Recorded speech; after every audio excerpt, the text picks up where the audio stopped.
Reka tugusuhuze twifurize ibihe byiza. Ese waramutse cyangwa se wiriwe bitewe n'igihugu ukomokamo cyangwa se urimo kutwumvira.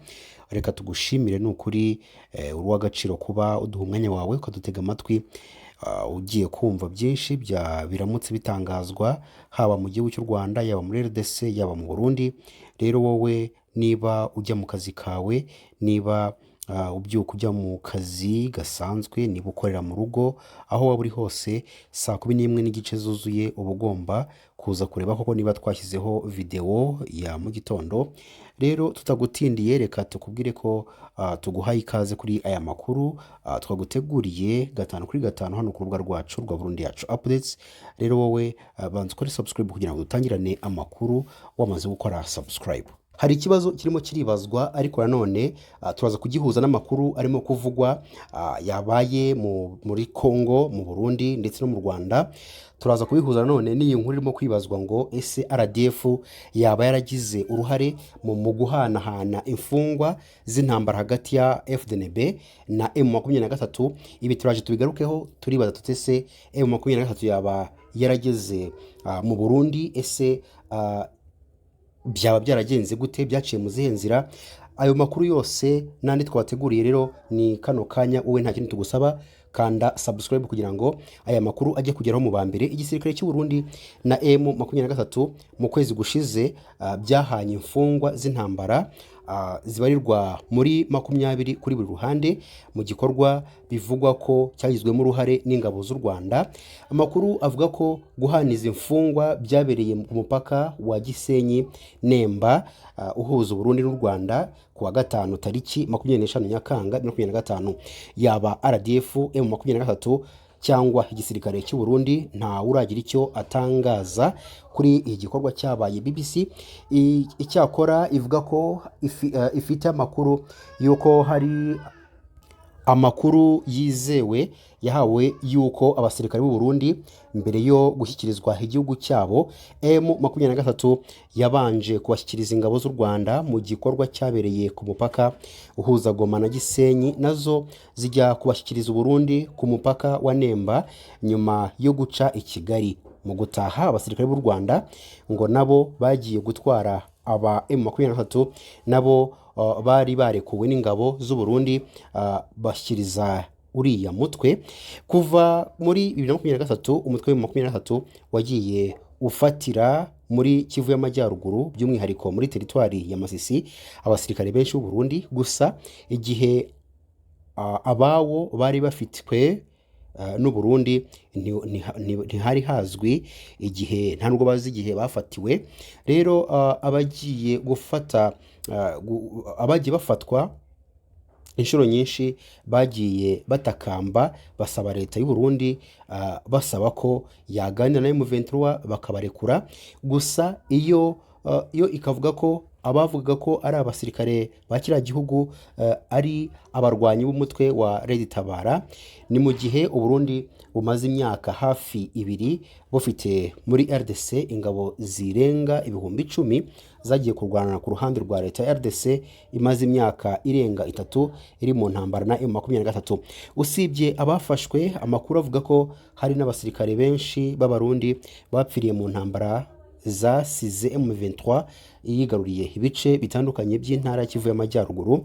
Ingabo z'u Burundi ziravugwaho gufasha M23 n'igisirikare cy'u Burundi guhana imfungwa z'intambara, mu gihe zanafashije abacanshuro b'Abanyaromania n'ingabo za SADC zarwanyaga M23 muri RDC gusubira mu bihugu byazo ziciye mu gihugu cy'u Rwanda. Birimo kuvuga ko intambara ikomeye cyane yabaye muri iki gitondo cyo kuri uyu wa mbere tariki 9 Kanama hagati y'inyeshyamba za M23 n'abarwanyi ba Wazalendo. Abarwanyi ba Wazalendo ni umutwe witwara igisirikare cyangwa se benshi bawita umutwe w'iterabwoba, ariko ushyikiwe na leta ya Congo. Ni umutwe ukunda igihugu, ni umutwe w'urubyiruko rwavuze ruti ntago M23 igomba kutwambura ibice byacu, tugomba kwifatanya na leta, tugomba gukoresha uko dushoboye kugira ngo tutamburwa uduce twose tw'igihugu cyacu. Rero bivuga ko ari igisirikare kiyunze kuri leta, gifashwa na leta, gihabwa ibyo kurya, intwaro, uniform na leta. Rero barakora kugira ngo barwanye M23. Rero M23 yagabye ibitero ku birindiro bya Wazalendo, ariko mu by'ukuri niki cyatumye bajya kubatera? Bari bagiye kwishakira FDLR, dore ko ari wo mugambi uriho. M23 irimo guhiga FDLR aho iva ikagera. Rero nyuma y'uko rero FDLR bimenye, yahise igenda yifatanya na Wazalendo muri ibyo bice, ku buryo bigora M23 kuba yamenya niba abangaba ari aba FDLR cyangwa ari FRDC cyangwa se ari Wazalendo. Rero ibi byose nanone bigahuzwa n'abaturage bari muri tuno duce twamaze guterwa na M23, nyuma y'uko babitiranije n'abarwanyi ba FDLR. Harimo abaturage barimo baricwa, abandi bakagumishwa mu nzu zabo kugira ngo badasohoka, imitungo yabo igatwarwa. Ni ibintu byinshi, ni ibintu bibabaje cyane birimo biravugwa muri kano kanya. Mu gitondo rero cyo kuri uyu munsi, mu midugudu itandukanye y'itsinda cyangwa se mu duce twitwa Mufunyi, Kibabi, ni muri Masisi, intara ya Kivu y'Amajyaruguru. Nk'uko abatuye aho babivuga, abaturage batunguwe n'amasasu yatangiye kumvikana kuva mu rukerera rwo kuri uyu munsi. N'ubundi mu masaha ya saa 11 bahitamo guhungira mu mazu yabo kugira ngo birinde ibibakomeretsa, ariko n'ubundi ntabwo byababujije kwitaba Imana ari na benshi, ntabwo byabujije gukomereka, ntabwo byabujije gutwikirwa amazu, ntabwo byabujije guhira mu nzu, ntabwo byabujije gutwarirwa imitungo ndetse n'umusaruro bari bamaze gusarura, dore ko byamaze ko hari amafoto yagaragaye agaragaza M23 irimo gusarura ibigori by'abaturage bo muri twa duce. Nk'uko abatuye aho babivuga, abaturage batunguwe n'amasasu yatangiye kumvikana kuva mu rukerera, bahitamo guhungira mu mazu yabo kugira ngo birinde bibakomeretsa. Ubwo guhera mu masaha ya saa 11 za mu gitondo, amasasu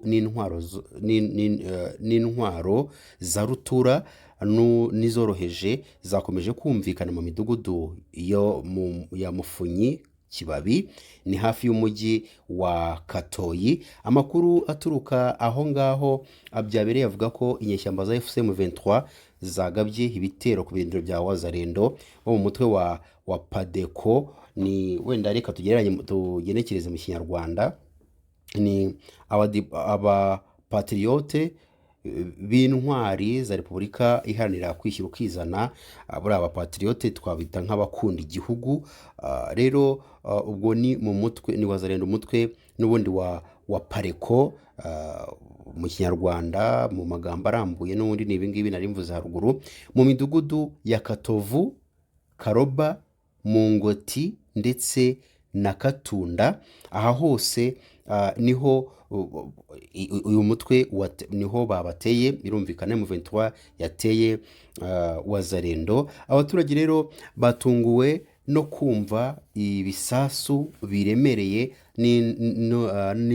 n'urusaku rw'imbunda ntoya, bahitamo kwihisha mu ngo zabo kuva mu gitondo cya kare. Aya makuru yemeza ko ibi bitero byabaye ku cyumweru cya gatatu bibaye rero bikurikirana. Ni ukuvuga ngo ni ibitero byabaye buri cyumweru, byagiye bibaho ibyumweru bitatu bikurikirana, aho rero inyeshyamba za M23 zikomeje kwikoma abarwanyi ba Wazalendo, zibashinja gufatanya cyangwa kuba abarwanashyaka ba FDLR muri ako gace ka Masisi. Rero birimo biratuma M23 igirira umujinya noneho n'abaturage batuye muri ako gace. Ni nayo mpamvu barimo kubabuza gusohoka mu mazu, barimo kubabuza kujya mu mirima, barimo kubabuza kujya kuragira inka zabo, barimo kubabuza ibintu byose bigiye bitandukanye.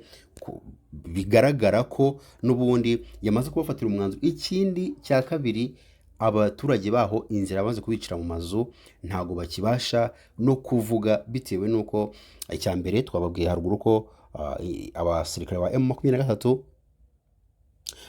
bagaragaye bafotowe amafoto menshi barimo barasarura ibigori by'abaturage, barimo barabatwarira amatungo n'ibindi byinshi. Rero ibi ngibi rero byagiye biteza impaka n'urujijo, kwibaza ese M23 ko ubundi yafataga agace ugasanga ako gace karimo amahoro, byagije kugenda gute? Ese nuko FDLR irimo guhungira muri abo baturage? Ese nuko FDLR yatangiye gufatanya nako ikorana bya hafi na Wazalendo? Ese nuko Wazalendo yafashe umwanzuro noneho wo kugenda yigarura bya bice byose M23 yagiye ifata? Ni amakuru rero arimo kugenda avugwa cyane muri ubwo butumwa. Rero hanavugwamo ko agahenge kuri ubu ngubu kongeye kugaruka nyuma y'imirwano yaramutse iba kuri uyu munsi tariki ya 4, kuri uyu munsi wa mbere tariki ya 4 z'ukwezi kwa 8 2025. rero ni imirwano yabaye, ariko nanone iza guhosha, iza kurangira, haza kuza agahenge gatoya nk'uko byatangajwe na benshi bari muri ako gace.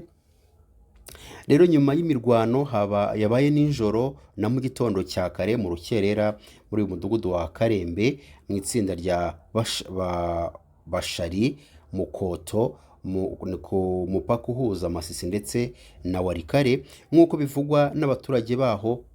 Muri itsinda rya Wazalendo kugeza ubu ngubu ritaramenyekana neza ryagabye igitero mu masaha ya 2 z'ijoro ku bintu bya M23 muri Karembe. Nibura abantu 5 b'abasivile bakomerekejwe n'iyi mirwano, abandi benshi bava mu byabo bajya barahunga, bahungira mu tundi duce tugiye dutandukanye duturanye n'ubundi na zino nce M23 yamaze kwigarurira.